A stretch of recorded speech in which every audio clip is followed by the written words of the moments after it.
জেলায় হলো না কুচকাওয়াজের মহড়া। গোটা দেশের সঙ্গে পশ্চিম মেদিনীপুরের জঙ্গল মহলে ৭৮তম স্বাধীনতা দিবস পালন করা হলো। জেলা শাসক যখন পতাকা তুলছেন তখন মঞ্চে নেই পুলিশ সুপার ধৃতিমান সরকার সহ পুলিশের বেশ কিছু উচ্চপদস্থ আধিকারিকেরা। অন্যদিকে কুচকাওয়াজের প্যারেডে অংশ নেননি জেলা পুলিশের একটা বৃহৎ অংশ।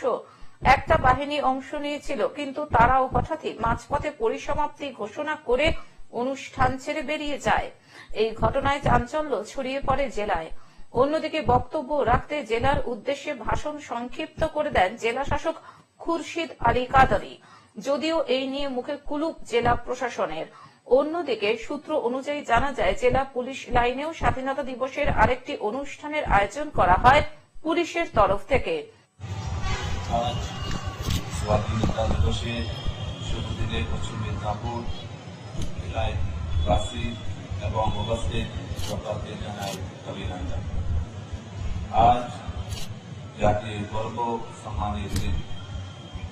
অনেক বলিদান, অনেক শহীদের প্রাণের বিনিময়ে 1947 সালের 15ই আগস্ট স্বাধীন হয়েছিল আমাদের দেশ।